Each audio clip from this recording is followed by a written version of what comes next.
Oi, viajantes da vida! Você é daqueles que acha que sabe muito de espiritismo? Ou então é daqueles que é fã de quem sabe muito de espiritismo?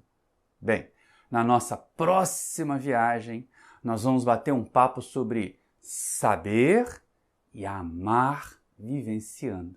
Não basta só saber.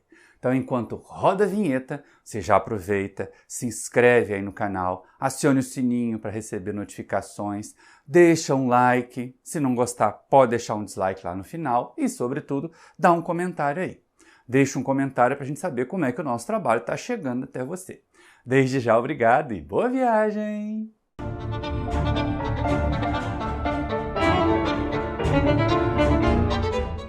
Queridos irmãos e irmãs do Centro Espírita Paulo de Tarso, que Jesus nos envolva nesse nosso momento de estudos. No Evangelho segundo o Espiritismo, lá no capítulo 7, aqui ó, Evangelho, Allan Kardec vai trazer para nós algumas considerações que são muito importantes. Principalmente quando ele faz referência àquela questão de quem é pobre de espírito e tudo mais. E aí a gente observa o seguinte, parece um enaltecimento de coisas, ou então da falta de saber, ou da ignorância. E não é nada disso, gente. Não é nada disso mesmo. O codificador vai tentar fazer com que nós reflitamos qual é o nosso papel. Sim, o Espiritismo vai continuar a ser a doutrina da fé raciocinada. Isso nenhum de nós pode negar, pode abrir mão. Voltar à fé cega, voltar ao fanatismo de antigamente é impossível para aqueles de nós que conhecemos, que reconhecemos na doutrina espírita o Consolador prometido por Jesus. Para consolar, a gente precisa tocar sim o coração, mas também precisa tocar o raciocínio, não é? Afinal de contas, aquelas pessoas que ficam só muito embaladas em berço esplêndido de consolações, quando vem um problema diferente, quando vem uma dificuldade diferente, elas não sabem equacionar. Mas, daí a raciocinar e se tornar um intelectual do espiritismo, que só quer saber das grandes filosofias, dos grandes pensamentos, e deixar aqui, lá no pezinho da montanha, né? Aquelas criaturas que estão sofrendo, aquelas criaturas que estão precisando de amparo, pois é, isso não dá muito certo, não. Então, o fato do Espiritismo ser chamado de doutrina da fé raciocinada quer dizer o quê? O que isso deve indicar para nós? Afinal de contas, para que nós conhecemos? Qual é o raciocínio? Quais são as metas quando nós buscamos compreender mais, estudar mais a doutrina espírita? Sem dúvida nenhuma, gente, conhecimento é importante, é necessário, mas muitos de nós ficamos só no conhecimento. Embora quem mais sabe tem mais compreensão das coisas, consegue explicar melhor, não se intimida, não é enganado por espíritos mistificadores, isso é muito bom, isso é muito bom.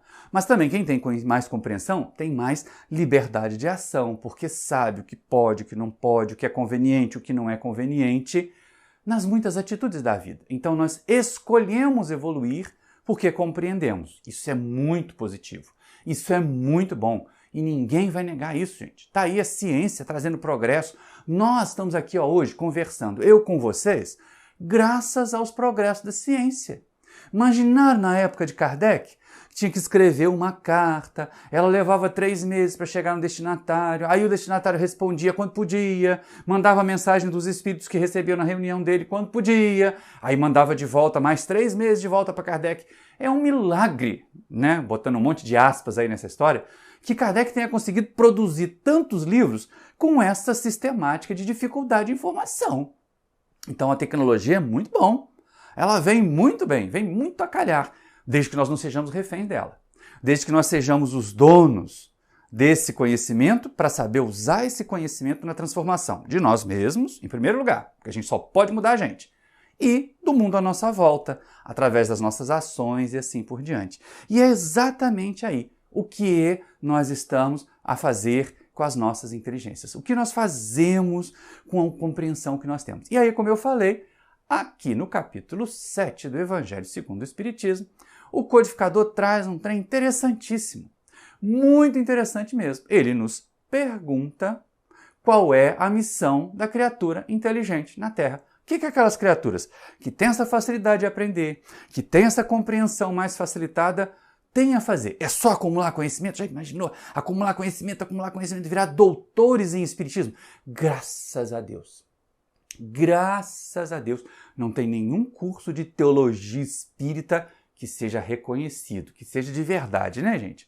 Que realmente tem essa característica de um centro universitário, uma instituição de ensino superior, que dê esse curso de graduação e que proporcione um diploma, reconhecido pelo MEC. Não, isso não existe. O que aparece por aí de muita propaganda, a gente tem que ter muito cuidado até.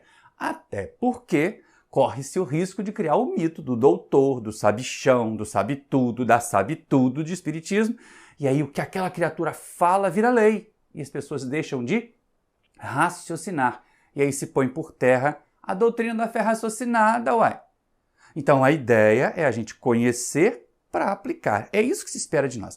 E para a gente não ficar aqui apenas com o texto de Ferdinando, a gente vai pensar o seguinte: tem um livro do Neio Lúcio, aquele mesmo avô da Célia Lúcius, lá do livro 50 anos depois, do Romance de Emmanuel, que é muito interessante. É esse livrinho aqui, ó, Jesus no Lar. Eu tenho um velhinho, a capinha da laranja, essa capa aqui já é mais bonita, é mais moderna, é a que a FEB está usando hoje. Mas é uma obra interessantíssima, porque são histórias curtas, voltadas ali mais para o pessoal da jovem, da adolescente, que está lá na mocidade do centro, para atrair a atenção dos jovens para o Evangelho no Lar em casa e tudo mais. Então, uma obrinha assim, textos curtinhos, reflexões interessantes e sempre com uma história. Né? Aproveitando aquele conhecimento, aquela ideia que Jesus sempre tinha de ilustrar as suas informações, as suas instruções com histórias. Aí o Neio Lúcio faz a mesma coisa. E, mais importante, ambientado nos tempos de Jesus, ambientado em torno de Jesus. Ai, como é bom esse negócio de ambientado em torno de Jesus, porque parece que a gente está lá, parece que a gente se sente ali do ladinho do Mestre. E aí, no capítulo 14 aqui do Jesus no Lar, tem uma história, que é uma parábola muito interessante, contada por Jesus no Evangelho no Lar na casa de Pedro, porque todas as histórias se desenvolvem ali no Evangelho no Lar, estabelecido na casa de Simão Pedro, por Jesus e com Jesus. Ai, deve ser o máximo, né? Participar do Evangelho no Lar com o próprio Mestre. Né? Lúcio trouxe essas histórias pra gente. E aí ele intitulou esse capítulo 14 de A Coroa e as Asas. Por quê? Aí a gente vai fazer um parênteses aqui. Lembra? Lá na introdução que eu perguntei se você é daqueles que é fã do sabe-tudo espiritismo? Ou é daqueles que acha que tem que saber tudo espiritismo para as outras pessoas virarem seus fãs? Pois é. A gente tem que ter muito cuidado com isso, porque de vez em quando se enaltece demais o conjunto de títulos acadêmicos, a intelectualidade, e se esquece de prestar atenção no conteúdo daquela alma, daquele espírito encarnado, e principalmente verificar se todo aquele conhecimento está associado com algum tipo de prática, de vivência, de obras. Porque olha só, gente, traça também come livro a vida inteira. E é burra que dói e não muda, né? Então não basta só a gente devorar livros, conhecer todas as 1019 perguntas do Livro dos Espíritos, todas as páginas do Evangelho segundo o Espiritismo, e não fazer nada, e não colocar nada em prática. Então, os discípulos, imagina, né, gente? Começando o movimento, implantando ainda o Evangelho ali nos sentimentos, nos corações, naquela região, ainda com pessoas muito limitadas, eram pouquíssimos os que sabiam ler. E aí a gente começa a ver, dava trabalho. E os discípulos, aqueles primeiros ali, eram pescadores, eram pessoas humildes, simples. Muitas vezes eles se encantavam com os doutores da lei, com os sacerdotes que tinham muito conhecimento, que falavam palavras difíceis. Não tem gente assim? Vai numa palestra e o orador solta aqueles vocabulários dificílimos. Você precisa de um dicionário do lado para entender o que ele está falando. A pessoa fica encantada, embevecida. Você pergunta, o que ele diz? Não sei, não entendi uma palavra do que ele falou, porque ele fala tão difícil. Pois é. Muitos dos discípulos na época de Jesus ficavam encantados com quem falava difícil, com quem tinha muito conhecimento. E aí, ouvindo esse comentário, ou incluindo até um arrazoado bastante considerável, poxa vida, afinal de contas, uma pessoa mais inteligente, uma pessoa com mais capacidade intelectual, poderia ajudar a difundir a mensagem, poderia fazer a mensagem chegar mais longe, poderia ajudar na causa deles. Então seria interessante atrair os doutores da lei, atrair os sacerdotes, atrair os escribas para a causa do evangelho. Será mesmo? E aí enalteciam demais a importância do saber. Olha só que coisa interessante. Eram pessoas simples, eram pessoas de pouco saber e elas não tinham ainda a percepção de que só saber não basta. Ou, como a gente diz aí no texto, no título da palestra, né? Conhecimento sem amor não leva para o reino dos céus. E é exatamente aí que Jesus entra. Ele ouviu essas discussões, deixou o povo falar e contou uma história. Houve um tempo em que um homem dedicado à ciência ouviu dizer que é pelo conhecimento que ele ia chegar às culminâncias do mundo celestial. Então ele se colocou em marcha, ele se propôs então a adquirir o conhecimento todo possível. E foi fazendo assim, caminhando, era muito escuro, ele não conseguia enxergar direito o caminho, era como se tivesse que galgar uma montanha, né? Alcançar o conhecimento era como galgar uma montanha. E ele foi subindo, ele foi buscando, às vezes tropeçava, e o tempo ia passando, ele ia adquirindo mais conhecimento, mas o tempo passava, também tinha que trocar uma roupa que não ficou mais adequada, uma túnica que estava poída, uma sandália que ficou gasta demais, e ia largando pelo caminho aquelas vestes antigas, aquelas formas antigas de se vestir, e ia vestindo, ia comprando vestes novas, arrumando uma maneira diferente de se apresentar na sociedade. E assim, ao longo de muitos anos de Jesus, esse homem fez essa busca do saber. Quando ele chegou em meio a um platô numa montanha, um mensageiro divino veio ao seu encontro, feliz, celebrante, e colocou sobre a sua cabeça uma coroa que irradiava a luz. E o abraçou, perguntando a ele como foi a viagem e tudo mais. E aquela criatura então se sentiu iluminada, a coroa do saber, a coroa do conhecimento. Ela realmente nos permite ver melhor em torno de nós, não é? Sair das sombras do misticismo. Mas, quando o homem fez intenção de caminhar para continuar subindo, para continuar buscando o reino dos céus, o benfeitor disse: não, agora nós vamos testar o que você fez do seu saber. Volte nos seus passos, observe os seus irmãos da retaguarda como caminham. E depois volte nesse teste de como você vai fazer essa jornada de ida e de retorno, é que nós vamos verificar se você pode receber as asas que lhe permitirão voar até o plano celestial. E o homem foi-se a caminho então, ele foi buscando, ele foi voltando, mas agora com a coroa luminosa, ele via. Já não era mais um caminho obscuro, já não era mais um caminho cheio de buracos, que ele não enxergava, podia tropeçar, agora ele enxergava. Só que ele começou a enxergar os companheiros, que estavam tentando fazer a mesma jornada que ele, o mesmo caminho que ele. E aí estavam usando, às vezes, uma túnica rota, muito maior, parece que, como a gente brinca lá em Minas, o defunto era maior da roupa que foi doada, né? Aí fica aquela coisa largona, um calçado todo troncho, todo solto, o dedo fugindo lá pelo buraco. E aí ele começou a achar aquilo estranho, aquelas pessoas esquisitas, exóticas, até que ele se aborreceu, começou a debochar delas, de que elas estavam erradas, que elas não deviam se vestir daquele jeito, que elas não deviam se apresentar daquela forma. Falou tanto, esbravejou tanto, ironizou tanto, xingou tanto, que muitas pessoas desistiram de tentar subir e alcançar o conhecimento.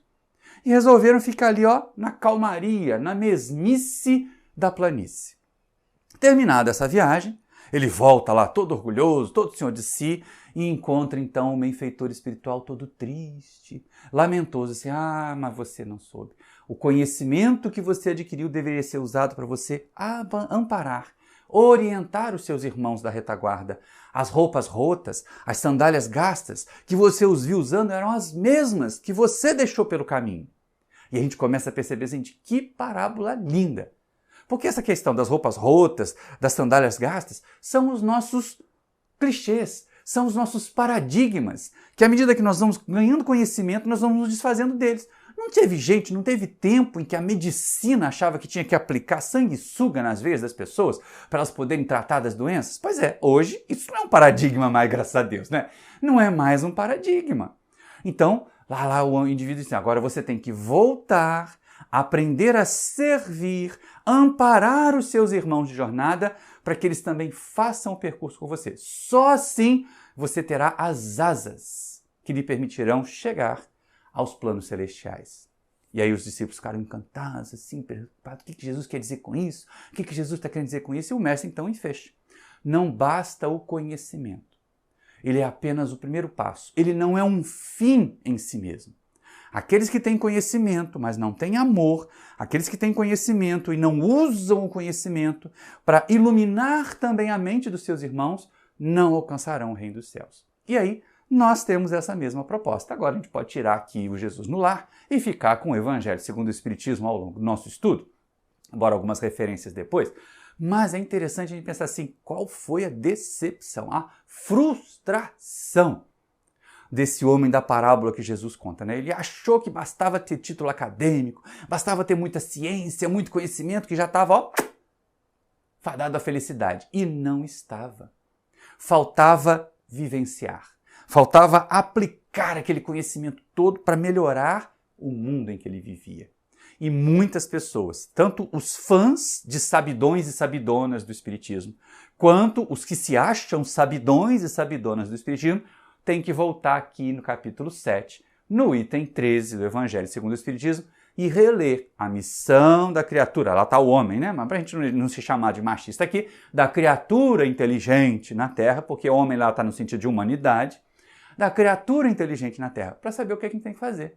E o Espírito Ferdinando, ele já começa assim, dando aquela solapada na gente, né? Não se ensoberbeçam. Muita gente se acha, não, eu estudo o livro dos médiuns há 20 anos, eu tenho conhecimento de toda a obra psicológica da Joana de Ângeles. Tá bom, cara pálida, e o que você faz com isso? E é isso que o Espírito Ferdinando faz aqui. Olha só que texto que ele traz para nós, para começar esse item 13. Não vos ensoberbais do que sabeis, porque esse saber tem limites muito estreitos no mundo em que habitais. Suponhamos sejais sumidades de inteligência neste planeta. Nenhum direito tendes de envaidecer-vos. Então, baixa a bola. Mesmo que saiba muito, mesmo assim, a gente precisa o quê? Usar o saber como ferramenta para ajudar e não para se achar os mais importantes. A última cereja no do bolo, a última bolacha do pacote, como se costuma dizer lá em São Paulo. Aqui no Rio de Janeiro é biscoito. Então a gente começa a perceber o seguinte, enquanto as criaturas não aprendessem a usar o saber, como aconteceu com o homem da parábola lá, elas ficam aqui, presinhas na terra. Elas continuam tendo que fazer esses roteiros, voltar e voltar. Ficamos presos ao campo material. Tanto que ciência sem sentimento costuma levar ao materialismo, não é? Costuma fazer as pessoas ficarem muito apegadas. Eu sou um doutor, eu sou PhD nisso, PhD naquilo. E aí é muito interessante. Aqui na introdução do Livro dos Espíritos, quando Allan Kardec fala a respeito das sociedades doutas, ele diz, olha, não quero que digam que eu dou coices, né? Eu não estou aqui para falar contra os sábios, mas muitas vezes as criaturas ditas sábias da sociedade, os homens de ciência, as mulheres de ciência, elas olham para um fenômeno, principalmente ali no caso do fenômeno espírita, pelo viés da sua ciência e querem explicar tudo por aquilo ali. Um fisiologista quer saber como é que está acontecendo a ideia do espírito, um matemático quer equações e assim por diante. E aí é interessante, porque essa ideia de que muito saber sem amor não ajuda a gente a crescer vai se consolidando. Daí a mensagem, missão da criatura inteligente na Terra, para a gente poder pensar bem.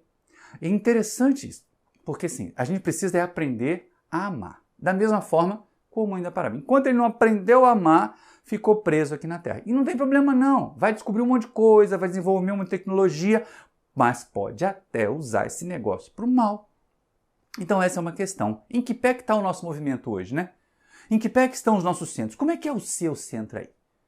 Tem muita gente que valoriza demais os títulos acadêmicos e deixa de lado um pouco o servir e amar.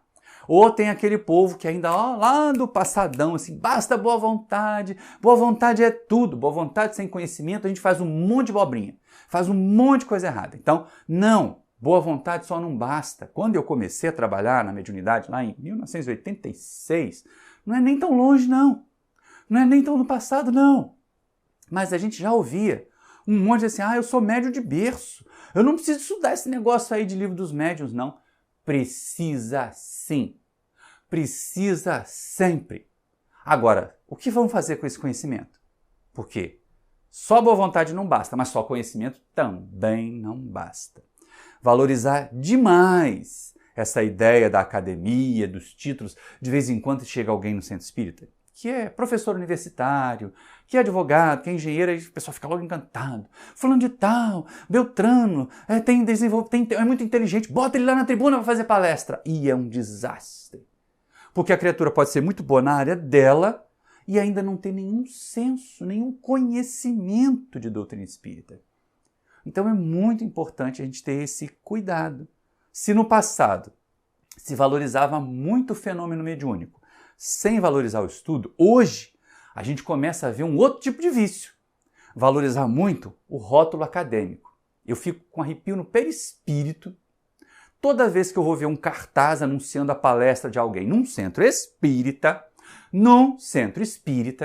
e tá lá, fulano de tal, médico, doutor disso, doutor daquilo, ou então advogado, engenheiro, fulano de tal, psicoterapeuta disso, daquilo outro. Cadê o currículo espírita, de trabalho espírita, doutrinário daquela criatura? Às vezes não aparece. Tem uma lista, que só falta colocar o currículo Lattes, né, que é aquele que os cientistas têm que colocar aqui no Brasil, ali no cartaz, e se esquecem. Se esquecem de que se a criatura trabalha em reunião mediúnica há tempo suficiente para ter experiência e maturidade, se ela é colaboradora do centro espírita há tempo suficiente para ter experiência e maturidade, e põe para falar. Então, de vez em quando, isso causa muito desconforto. Eu fico realmente muito desconfortável, principalmente porque muita gente acha que tribuna espírita, e eu não gosto nem de tribuna quando tem aquele degrauzinho, né? Apesar do pessoal achar que o palestrante fica mais alto, fica melhor para o povo lá de trás ver, mas já dá uma sensação assim, subiu, tá num destaque. É mais horripilante ainda quando aparece o púlpito. Ah, gente, falar em volta de uma mesa, tudo bem. A gente tá lá, o dirigente da mesa, mas você botar um púlpitozinho, tá, mas é legal, dá para apoiar o papel, dá para botar o microfone. Nada contra as casas que fazem. Desde que isso não vire mais um distintivo. Não vire mais um rótulo. Ai, ali é a tribuna. Aí ele sobe a tribuna e despeja seu conhecimento, a sua inteligência, a sua sapiência em cima do público. Calma lá, cara palhada, não é só isso. Não basta só isso. Eu tive uma preocupação uma vez, porque num grupo de jovens, lá de uma das nossas cidades queridas do interior, convidaram uma palestrante famosa, colocaram aquele monte de coisa, doutora disso, doutora daquilo, médico, psicólogo, não sei o que, um monte de requisitos tecnológicos, científicos, acadêmicos, pouca coisa de espiritismo. E aí que ela ia fazer a palestra, mas a criatura deu umas mancadas assim, né? Deu umas bolas fora. Eu fui preocupado, aí fui procurar. Afinal de contas, se é doutora, se é médica, deve ter CRM, deve ter registro no CRM. Não tinha. Se é psicóloga, deve ter registro no Conselho de Psicologia. Não tinha. Pelo menos eu não achei com aquele nome que estava anunciado lá no cartaz. Eu posso ter sido incompetente para achar. No final das contas, quando eu terminei a minha pesquisa de espírito atrasado, né, porque a gente ficar procurando isso também demonstra um certo atraso, podia estar fazendo outras coisas mais importantes, mas eu fiquei preocupado, porque muita gente dava aquele imenso valor à doutora fulana de tal de espiritismo, e ela nem isso era. A única credencial verdadeira era ser filha, parente de palestrantes conhecidos. Então isso é muito grave, isso é muito complicado e a gente tem que estar muito atento. E é um erro nosso também. Não é só do que se acha, é do convidador, é do dirigente, que começa a incensar, né? Ah, fulano de tal fez uma pesquisa, fez uma tese de doutorado em espiritismo e tudo mais. Mesmo que fosse uma tese acadêmica com um tema espírita, isso não dá àquela criatura um respaldo muito além dos que estão estudiosos e mais do que isso, dos que vivenciam a doutrina. A gente tem que ter muito cuidado com isso. Mas tem que ter muito cuidado com o academicismo espírita. Isso é muito complicado, porque doutor da tribuna tá cheio, né? Tem um monte de gente que fala lá, sobe a tribuna, vamos lá, fulano de tal, vem falar para nós. Aí ele dá uma aula de física quântica e o público boia na espuma quântica. Toda vez que eu ouço falar de espuma quântica, eu arrepio. Ou então vai ficar dando aula de psicologia, aula de psicanálise, aula de neurociência. E cadê o Consolador prometido por Jesus na tribuna, meu Deus do céu? Onde foi parar? Cadê esse Consolador? Cadê essa mensagem de consolação? Então, muita observação, muito cuidado, muita atenção, muita bajulação com quem tem título acadêmico e, às vezes, aquele trabalhador de boa vontade, aquela trabalhadora de boa vontade que tem uma fala de bom senso, que tem uma fala de equilíbrio, que tem uma fala de amor, é deixar de lado. Não é nem chamado para a tribuna porque ele fala um português meio atrapalhado, porque ele comete uns errinhos aqui, outro acolá. E, gente, por favor, é lógico que uma mensagem, para ser bem compreendida, tem que ser bem apresentada, inclusive na forma. Mas isso não pode ser uma restrição e nem uma condição absoluta, porque não basta só ter a forma sem ter o conteúdo. E isso é muito, muito grave. A gente costuma chamar esse povo de espírita perfume francês, né? Tem aquela embalagem cara, um rótulo enorme, porque é um rótulo grande, né? Disso, doutor disso, doutora daquilo, não sei o que, formado disso, daquilo outro. E aí um rótulo gigantesco, caríssimo. Mas quando você vai ver o conteúdo do vidrinho de perfume francês, tem quase nada. Tem quase nada e custa caríssimo, porque aí você quer convidar uma peça dessas, você tem que pagar hotel, você tem que pagar acompanhante, você tem que trazer, você tem que pagar passagem. E a casa espírita, às vezes, não tem condições de fazer isso. Então a gente tem que ter muita cautela, muito cuidado com os doutores em espiritismo. Não. Quem tem uma fala construtiva, quem tem uma fala edificante, é muito bem-vindo. Vale até o esforço de um congresso, de um evento, custear a vinda dessas criaturas, mas que isso não seja o nosso objetivo primário. Aquele que a gente tem que trazer o fulano de tal, porque senão o evento que a gente quer realizar não vai ter graça, a gente não vai poder cobrar ingresso. Tem gente que faz isso. Faz evento, convida o palestrante famoso, a palestrante famosa e cobra ingresso. Às vezes o ingresso é a venda do livro, mas é um ingresso. Quando, na verdade, a mensagem para aqueles que necessitam, a mensagem para aqueles que têm realmente, que buscam o Consolador, não está chegando. E eu achei muito interessante, porque certa vez, ouvindo a nossa companheira Sandra Borba, lá de Natal, ela falava assim, olha, eu estou cansada de ouvir neurociência, psicologia, psicanálise, não sei mais o que, né, física quântica, nas tribunas espíritas. Cadê Jesus? Cadê Kardec? É isso que está fazendo falta nas tribunas espíritas. E não é. E é exatamente isso que Emmanuel também fala. Ele vai chamar muita atenção. Só rótulo, só título acadêmico não basta. Faz uma advertência no capítulo 48 do livro Coletânea do Além. Essa capa aqui, ó. E ele diz o seguinte, nos círculos espiritistas, muito se tem falado de uma fé raciocinada, mas poucas vezes de uma razão iluminada. Tem tudo a ver. Fé raciocinada, as pessoas vão para o intelectualismo. E a razão iluminada nos leva a fazer o movimento que o homem da parábola, agora sai aqui o Coletâneo do Além e bota de novo Jesus no Lar, que o homem da parábola, desse livrinho aqui, Jesus no Lar, teve que fazer. Ele galgou muito conhecimento, mas não tinha amor, não tinha se desenvolvido ainda no sentimento, ainda não sabia cuidar dos seus irmãos menores de jornada. É para isso, de novo, ó, a missão da criatura inteligente na Terra é fazer o que mesmo? É ajudar os que estão atrás, é ajudar os que têm menos conhecimento, é ajudar os que têm menos informação ou menos capacidade de compreensão. Não é fazer os doutores também não, gente, mas é ser essa ponte, ser esse intermediário, ser aquela criatura que torna mais simples a linguagem. É muito complicado, pelo amor de Deus, fale de forma simples. Se eu estiver falando de forma complicada, bota uma mensagem aí embaixo e diz para eu falar de forma mais simples. Eu espero não estar falando de forma complicada, não. De vez em quando, como diz uma amiga nossa lá, né, e um filho muito querido, eu falo com português do século XIX. Mas, por favor, tento falar de forma simples. E aí, olha só que coisa interessante. Esse texto do Emmanuel, que a gente observa muito se falando em fé raciocinada e pouco se dando atenção à razão iluminada, nos chama a atenção para muito raciocínio pode também levar a muito abuso, muitos erros. Agora, raciocínio nenhum, sem sentimento, a coisa fica confusa, fica mística, né? Então a gente tem que ter o equilíbrio, a dose certa, né? Muito sentimento sem raciocínio vira fanatismo. Muito raciocínio sem sentimento vira materialismo.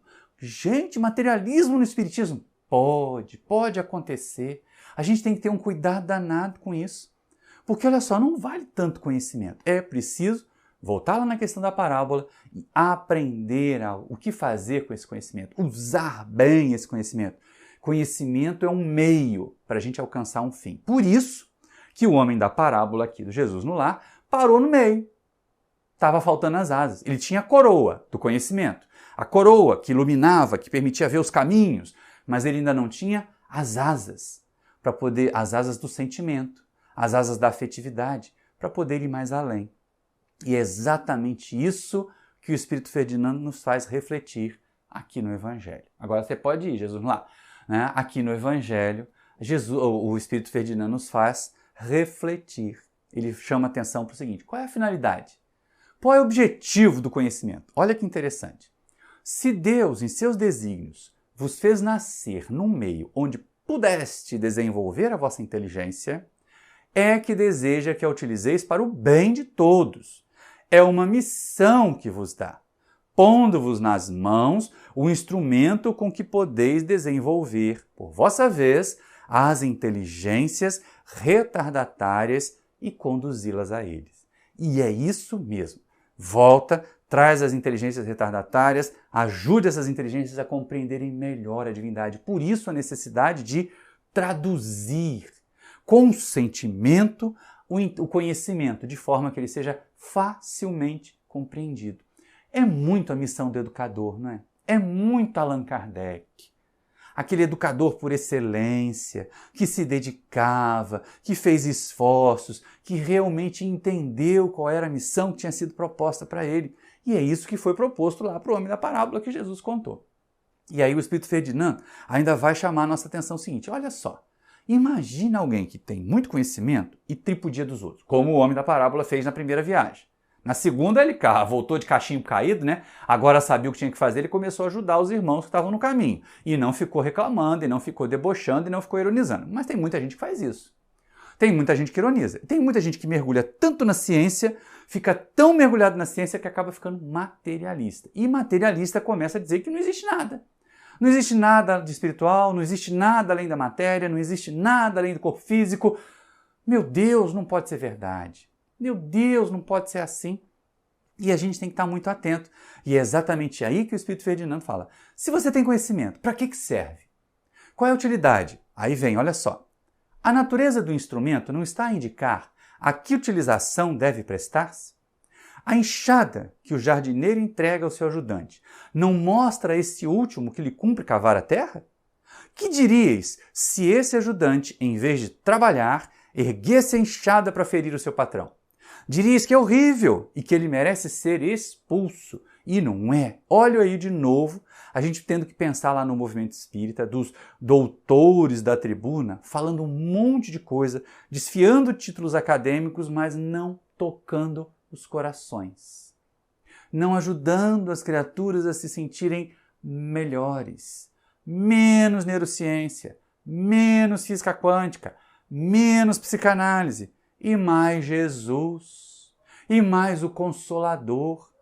Volta aqui nos exemplos, ó, bem-aventurados os pobres de espírito. É o título do capítulo 7 do Evangelho.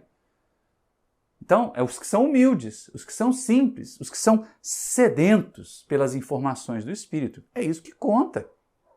Porque se a gente ficar só girando ali, ou então pior, não tem aquela história. Aliás, eu fico preocupado até com os títulos que dão, né? Estudo sistematizado da doutrina espírita, estudo avançado da doutrina espírita. Ótimo. Para aqueles que querem aprender para usar. O problema é quando você começa a criar essas escalas, começa a criar essas classes, e essas classes criam as elites intelectuais. Uma vez, uma companheira minha, de uma cidade do interior de Minas, estava falando: olha, tem um grupo aqui desse centro que não vai a reunião nenhuma, que não faz visita ao asilo, que não faz nenhuma participação em trabalho, não vem nem na reunião pública assistir palestrante, porque eles têm um grupo especial de estudo aprofundado, e são uma elite, eles são os mais intelectualizados do centro. E ficaram ali só entre eles, se achando e nada fazendo. Isso não é legal, gente. Isso não dá certo na vida. E aí o Ferdinando chama a nossa atenção para tirar essas elites intelectuais. Trabalhador espírita que não está ligado a alguma atividade do bem, está deixando de fazer o que deve. Não tem que parar de estudar, não. Tem que estudar a vida inteira, tem que se aprofundar a vida inteira. Estudo avançado do Espiritismo como proposta de amadurecimento, para nós termos melhores ferramentas de trabalho, beleza. Como um meio para a gente alcançar um fim, que é fazer um trabalho espírita mais consolador, mais acessível, beleza. Agora, se isso virar o próprio fim, ter conhecimento, acumular conhecimento, vai dar certo, não. E aí o Espírito Ferdinand chama a nossa atenção para aqueles de nós, e aí principalmente esses, né, que com muito conhecimento ficam materialistas. Com muito conhecimento, com muita inteligência, se separam dos outros, criam elites. Olha o que ele vai chamar a atenção. Pois bem, falando lá ainda a respeito do cara com a enxada, né, da analogia que ele fez do ajudante com a enxada, pois bem, não se dá o mesmo com aquele que se serve da sua inteligência para destruir a ideia de Deus e da providência entre seus irmãos? Não levanta ele contra o Senhor a enxada que lhe foi confiada para rotear o terreno? Tem ele o direito ao salário prometido? Não merece, ao contrário, ser expulso do jardim?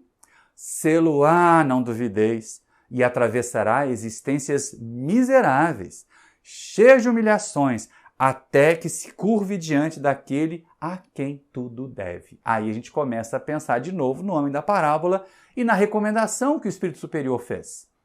Que ele realmente voltasse e, amparasse, desse o ombro. Ali no caso, usando a coroa do conhecimento, a coroa da inteligência, ele ajudasse os irmãos. Porque não é ruim ser inteligente, não. O problema não é o conhecimento. O problema não está em conhecer. Conhecer é importante, conhecer é necessário. O problema está em o que eu não faço com o conhecimento que eu tenho. E o que eu faço de errado com o conhecimento que eu já adquiri. Será que eu uso esse conhecimento para me sentir mais importante?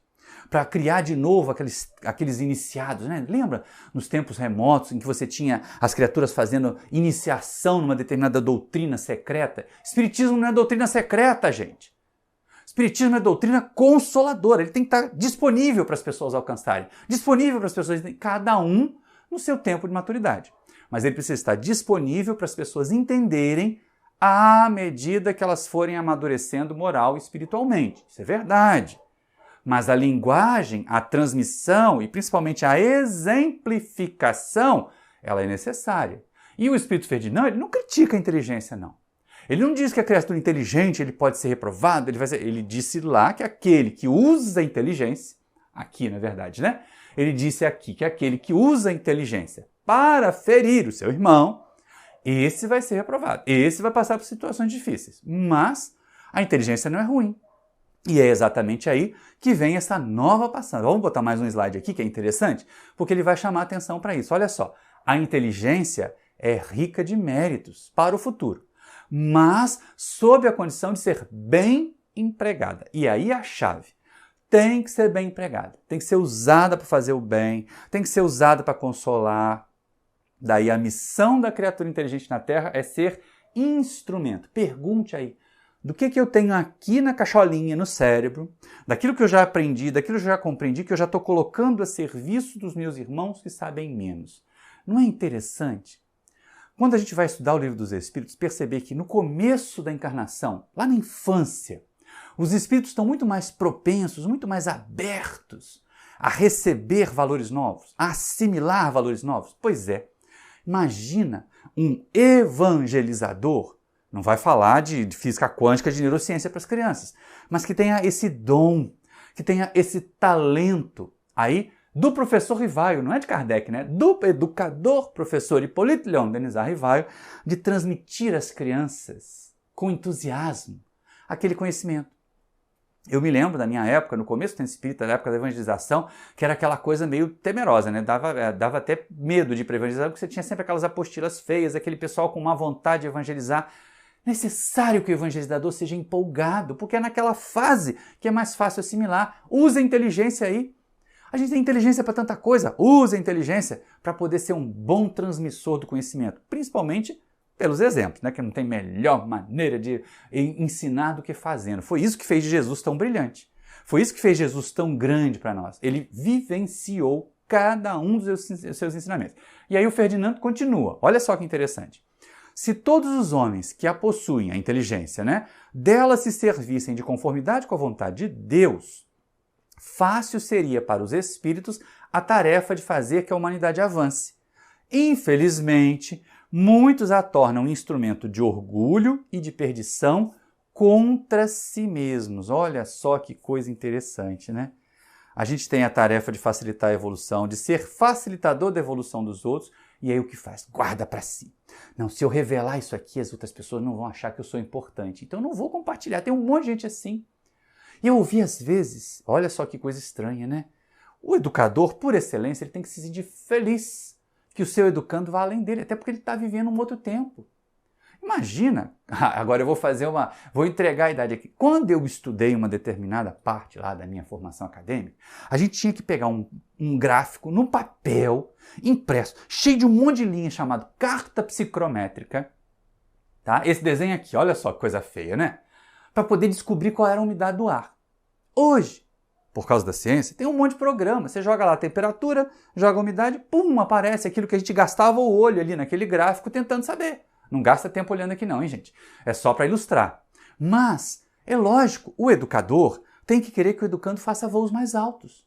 E ainda hoje a gente diz, não, se eu passar esse conhecimento, o outro vai me ultrapassar. Fazem isso no trabalho, para não ser ultrapassado no trabalho. Fazem isso na casa espírita. Ah, não, se eu ensinar direitinho aquele colega lá como é que orienta os espíritos, ele vai tomar o meu lugar lá como esclarecedor. Tem gente que pensa isso.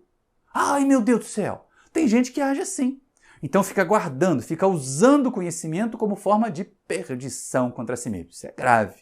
Isso é muito sério. E olha que coisa interessante. A gente volta aqui com o Ferdinando, porque assim, essa inteligência sem trabalho não ajuda a nada. A gente precisa estar com muita atenção para não criar os centros de iniciados, os grupos de elite dos centros espíritas que usam o conhecimento para fazer manipulação dos outros. Para poder gerar um secto. Ai, olha só como é que o fulano fala outros idiomas, ele consegue ter aquela compreensão aprofundada das entrelinhas, das letras, né? E não tem nem vogal no aramaico, né? no hebraico. A gente fica lá imaginando, fazendo as interpretações. Mas qual a utilidade disso? Qual o valor disso para aqueles que estão sofrendo?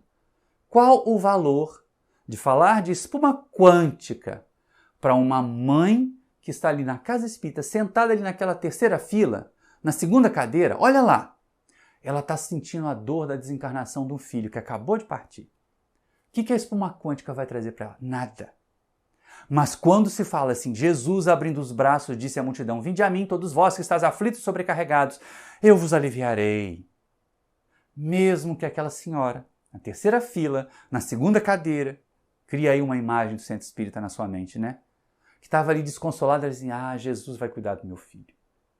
Quando a gente comenta a respeito das obras, por exemplo, sobre suicídio, e a gente mostra, olha, nenhum dos suicidas está desamparado. Jesus determinou que Maria de Nazaré, a Mãe Santíssima, se encarregasse da assistência a eles. Aquela mãe, ou aquele pai, agora lá na quinta fila, na quarta cadeira, que estava lá imaginando assim, nossa, minha filha se matou, a minha filha teve uma overdose e agora ela está perdida para sempre, porque lá na igreja que eu frequentava diziam que ela está perdida, que Deus não vai perdoar. E aí a gente ouve no Espiritismo assim, não, Deus perdoa sempre. Aliás, Deus não precisa nem perdoar, Deus ama tanto e ama sempre. Nós é que temos que nos perdoar, nós é que temos que perdoar. Então vamos levar o Consolador, vamos usar a nossa inteligência para levar o Consolador, até porque, aí vem aquela história, ser egoísta com o conhecimento, ser egoísta com a inteligência, porque a gente quer dominar, pode fazer com que a gente, numa outra existência, ou até nessa mesmo, né? Olha o Alzheimer rondando aí quantos, né? Quantos homens inteligentíssimos. Tive um professor que era inteligentíssimo, a gente não entendia nada da aula dele, porque ele era tão inteligente que ele colocava lá em cima a aula, enchia o quadro de equações, a gente ficava lá boiando, muitas vezes. Mas inteligentíssimo, reconhecido pela sociedade acadêmica como um luminar. E que teve Alzheimer. E que antes de deixar esta vida física, todo aquele conhecimento, toda aquela inteligência, não lhe serviu de nada.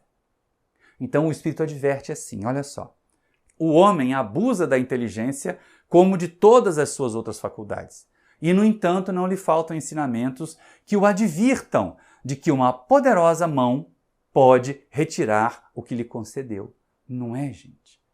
Basta a gente ver essas doenças degenerativas aí do intelecto que faz com que criaturas muito sábias, muito inteligentes em determinado momento, passem a não poder manifestar. Se tornem dependentes até, tadinhos, com toda a piedade, com todo carinho, com todo o respeito por todos eles. Mas nos perguntemos para nós, deixa eu usar a inteligência que eu consegui, deixa eu usar o conhecimento que eu adquiri para contribuir para um mundo melhor. Porque se vier a limitação, se vier a restrição, opa, peraí, Alguém que eu ajudei vai tentar também ter compaixão de mim e me ajudar. Não estou fazendo por isso, não. A ideia não é fazer esperando uma retribuição, mas aquele que semeia tem sempre a esperança de que lá na frente, em algum momento, a colheita se faça. Se ele fosse beneficiar dela é outra coisa, mas que vai se fazer a colheita vai. E como nós somos reencarnacionistas, as sementes que eu estou jogando hoje, mesmo que eu não me aproveite delas, lá na outra existência eu vou colher dessa árvore, eu vou colher esses frutos. Então sejamos sábios, sejamos inteligências. A busca da sabedoria com amor, as duas asas, que Emmanuel fala tanto, né? O conhecimento e o sentimento e o amor, para que a gente possa alçar os voos. No caso da parábola do livro Jesus no Lar, foi uma coroa do conhecimento e as asas do amor. As duas asas eram de amor nessa parábola do Neio Lúcio, aqui no livro Jesus no Lar. Mas é interessante a gente perceber, vamos então conquistar essa inteligência com amor, juntar conhecimento com ação no bem. O que você já está praticando que você conhece? Se pergunte, se analise.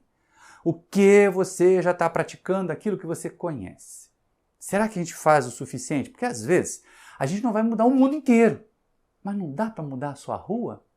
Não dá para melhorar, não jogar o óleo do seu peixe, do seu bife no ralo da pia? Você não vai despoluir o rio inteiro, mas você não vai dar a sua cota de poluição. Cada um de nós pensando assim, a gente vai fazer um mundo melhor, né? E a gente lembra também a carta de Tiago. Tiago, irmão de Jesus, né? A fé sem obras é morta em si mesmo. Beleza, isso a gente conhece. Mas nós podemos parafrasear o Tiago aqui, ó, no Espiritismo. Doutrina da fé raciocinada. Também a fé raciocinada sem obras é morta em si mesmo. Nós precisamos aprender sempre. Estudar é sempre necessário. Nós precisamos aprender sempre, sempre. Mas nós precisamos compartilhar. Isso já é um bom começo.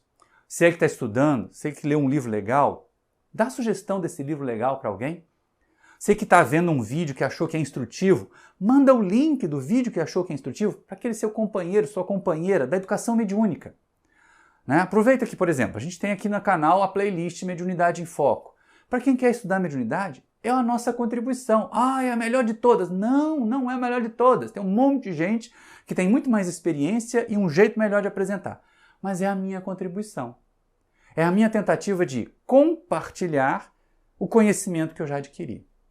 E a experiência, afinal de contas, lá se vão quase 40 anos de trabalho na mediunidade. Então, a gente pode falar um pouquinho de como é que é trabalhar na mediunidade. E é exatamente aí. Quando a gente começa a perceber o seguinte, o que nós fazemos do conhecimento que nós temos? Olha Jesus. O que Jesus, o conhecimento por excelência, o governador espiritual do planeta, o arquiteto deste planeta, fez com o conhecimento que ele tinha?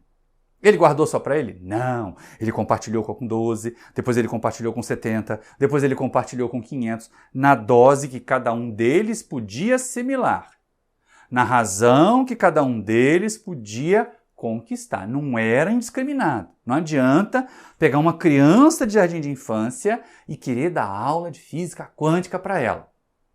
Não adianta pegar um adulto e querer dar aula de física quântica, mas vamos botar aqui para o nosso coisa, senão fica só fazendo piada. Mas é importante a gente pensar o seguinte, Jesus compartilhou. E mais que isso, olha só, que coisa legal, ele não quis fazer tudo sozinho, ele não trouxe para ele. A única capacidade de fazer, ele sempre deu a oportunidade. Olha, vamos de 2 em 2. Sempre bom, né? Trabalho em equipe. Vão de 2 em 2, leve o conhecimento, vão tentando curar. E nem todos eles conseguiam, né? Não tinha aquela criatura do pai do menino lunático que levou o filho para Jesus porque os discípulos não podiam curar, não conseguiram curar.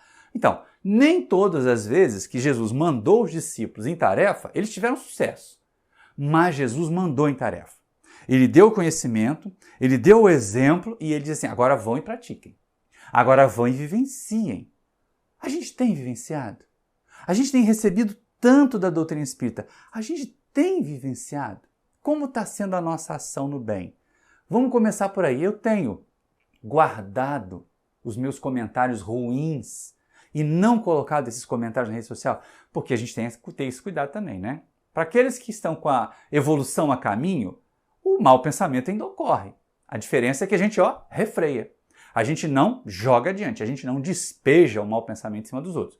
E as más ações também, né? Porque tem gente que, pelo amor de Deus, não tem só mau pensamento sendo colocado, está sendo más ações também.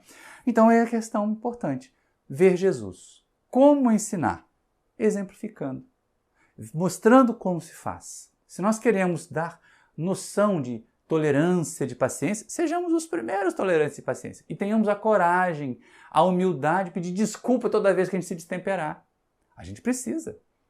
Não é à toa que está lá na indulgência para com as imperfeições alheias. Agora a gente muda de capítulo, não é mais o 7, é o 10, mas ainda no Evangelho, o capítulo 10 do Bem-aventurados e Misericordiosos tem que ter necessidade, porque a gente precisa também de misericórdia. A gente também precisa da compreensão dos outros.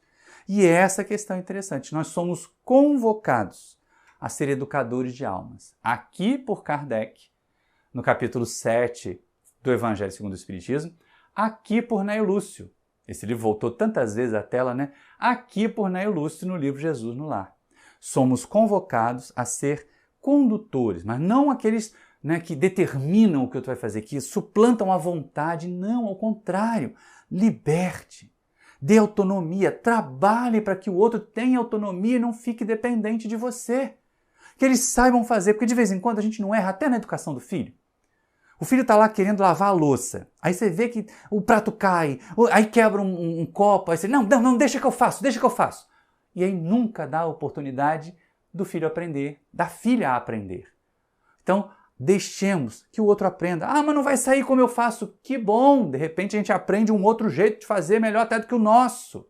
E ter humildade de aprender. Mas nós somos convocados. Lembremos de Kardec, né?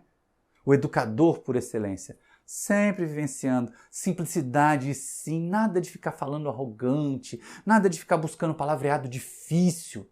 Se tem uma palavra difícil num livro, troca por uma palavra que as pessoas possam compreender. Por exemplo, olha só, aparece muito na literatura do Emmanuel, na literatura de Joana de Ângeles, a palavra olvidar, né, com L, que é esquecer. Olha, não é mais fácil trocar por esquecer na hora que a gente estiver fazendo uma palestra?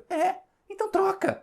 Não é pecado, não. Os autores espirituais não vão ficar bravos se a gente trocar olvidar por esquecer, tá bom? Então pode trocar aí que as pessoas agora você já sabe o que é olvidar, também não tem problema, né? É que está mais no espanhol do que no português essa palavra. Em espanhol continua sendo, esquecer continua sendo olvidar. Mas em português virou esquecer. Então transforme o seu vocabulário simples, transmita uma mensagem simples, vivencie uma mensagem simples, porque é isso que é o melhor, sem arrogância nenhuma. Fazer como Jesus fazia. Aliás, é uma passagem muito interessante que conta que quando Francisco de Assis também enviava os seus irmãos para pregar o Evangelho, dizia, preguem o Evangelho a todas as criaturas. Se necessário, dizia ele, usem palavras. Ou seja, pregar o Evangelho sem palavras? O que é isso? Bom, certamente não é subir num caixote na praça e ficar gritando Jesus. Francisco nos recomenda ser livros vivos, onde as pessoas possam ler a mensagem de Jesus e a mensagem do Evangelho. Que essas reflexões, meus irmãos, minhas irmãs, tenham tocado seu coração. Que esse livrinho aqui tão singelo, Jesus no Lar, tenha chamado a sua atenção. Adquira, coloque no seu Evangelho no Lar, faça reflexões dessas histórias de Jesus. E aí, continue aqui com o Evangelho também, né? Continue mergulhando na codificação, é a base. Conhecimento que nos dará o amor também em ação para trabalhar melhor. O nosso amor, respaldado por essa base de conhecimento, vai nos levar mais longe e vai nos fazer pessoas melhores, mais queridas, mais aconchegantes, mais acolhedoras. Se o nosso conhecimento não nos tornar criaturas acolhedoras, ao contrário, nos fizer criaturas arrogantes, de elite, igual o artista, né, que no começo adora dar autógrafo, no começo da carreira. Mas quando já está lá no topo da carreira, passa e nem olha. Pois é, tem palestrante que ficou famoso, passa e nem olha. Então, por favor, acolha, pare para ouvir. Se der tempo, para ouvir. Porque de vez em quando, por exemplo, a gente que mora aqui no Rio de Janeiro, vai fazer palestra numa outra cidade, são 50 quilômetros. São 60 quilômetros até eu voltar para a Seropédica. Às vezes eu tenho que terminar a palestra e rachar fora. Mas tem até bom aquele cafezinho, né? É muito bom um cafezinho depois da palestra. É essa hora de ser acolhedor. Você, meu irmão, minha irmã, que estão me vendo agora nessa palestra, seja acolhedor. Use o seu conhecimento, use a sua inteligência para cooperar, para fortalecer os irmãos de caminhada. E assim nós vamos encontrar força e cooperação para nós também. Te agradeço muito pela atenção, que nós possamos buscar nesse instante a sintonia com Jesus e dizer: Senhor Jesus, faz de mim um instrumento do teu amor.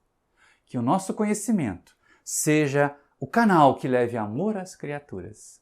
Faz de nós, Jesus, instrumentos da tua paz. Muita paz a todos vocês e muito obrigado pela sua atenção.